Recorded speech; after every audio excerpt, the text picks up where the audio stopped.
জয় শনিদেব। আজকের ভিডিওতে আলোচনা করব বিশ্ব রাশির সম্বন্ধে।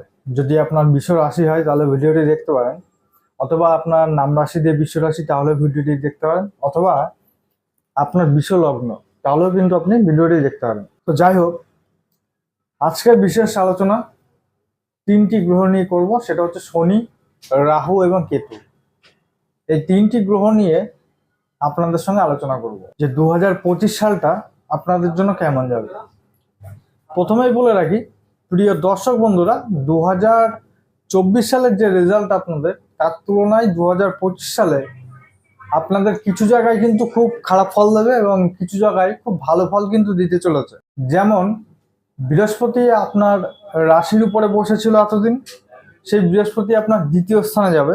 যেহেতু আপনাদের একাদশপতি দ্বিতীয় স্থানে ভ্রমণ করবে, সেই জায়গাটায় ধনযোগ কিন্তু তৈরি করছে।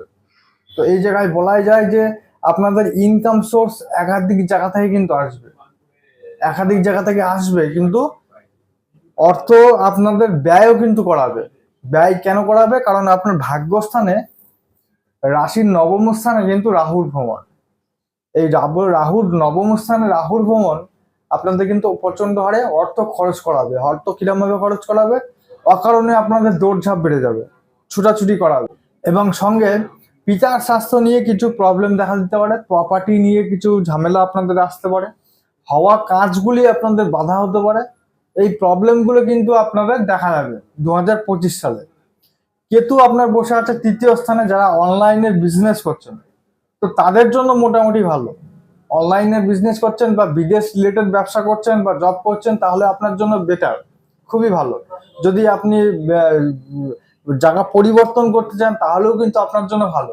আপনি এলাকায় অর্থাৎ বাড়ির থেকে কোনো ব্যবসা বা জব করছেন, তাহলে আপনার জন্য 2025 সালটা একটু কিন্তু নেগেটিভ ফল আপনারা পাবেন, কারণ ভাগ্যস্থানে রাহুর গোচর মোটেও কিন্তু এখানে শুভ ফল দেয় না। শনি যদি দেখা যায়, তাহলে শনি কিন্তু আপনার নবম ঘরের মালিক এবং হচ্ছে আপনার দশম ঘরের মালিক। তো এই নবম এবং দশম ঘরের মালিক আপনার কিন্তু একাদশ ঘরে ভ্রমণ করছে। তো এর ফলে কি হবে? একাদশ ঘর হচ্ছে প্রাপ্তির ঘর। তো একাদশ ঘর প্রাপ্তির ঘর হওয়ার জন্য আপনার ভাগ্যকে বৃদ্ধি করাবে, সঙ্গে কর্মকে বৃদ্ধি করাবে। এটা তো আপনাকে মানতেই হবে। কিন্তু হওয়া কাজগুলি আপনাদের বাধা নিয়ে আসবে। কেন? কারণ রাহু কিন্তু আপনার ভাগ্যস্থানে বসে রয়েছে। রাহু যদি আপনার জন্মছকে ভালো আসে খুব, তাহলে পরে দেখবেন যে আপনার এই 2025-এ হট করে আপনার লাইফে কিন্তু চেঞ্জ চলে আসবে, একটা বড় ধরনের পরিবর্তন চলে আসবে, সেটা ভালোর দিক থেকে। আর যদি আপনার রাহু খারাপ পজিশনে থাকে জন্মছকে, তাহলে কিন্তু এই 2025 সাল আপনাদের নাকানি চুয়ানি খাওয়াবে। প্রিয় দর্শক বন্ধুরা, এটা ছিল রাশির উপরে বেস করে রাশিফল 2025 সালের। এর থেকে যদি আপনাদের ডিটেলসে আরো ভালোভাবে জানতে হয়, তাহলে পরে আপনার জন্ম তারিখ, জন্ম সময় এবং কোথায় জন্মিয়েছেন, এই তিনটে জিনিস সঠিক হওয়া যায়। অবশ্যই এই ভিডিও নিচে কমেন্ট বক্সে লিখে পাঠান। আমরা আপনার বলে দেবো যে আপনার রাশি কি, লগ্ন কি, নক্ষত্র কি আছে, মহাদশা অন্তর্দশা কি চলছে, এবং সেটা কতদিন চলবে, এবং খারাপ না ভালো। সঙ্গে আপনার যে কোনো একটা পার্সোনাল প্রশ্ন যদি আপনার থাকে, তাহলে পরে তার উত্তরও আপনার দিয়ে দেবো, এবং সঙ্গে 2025 সাল আপনাদের কেমন যাবে সেটাও আপনাদের জানিয়ে দেবো। তো আজকের মতো ভিডিওটি এখানেই শেষ করছি। আবার দেখাবে নেক্সট ভিডিও। ততক্ষণ আপনি ভালো থাকুন, সুস্থ থাকুন। ধন্যবাদ।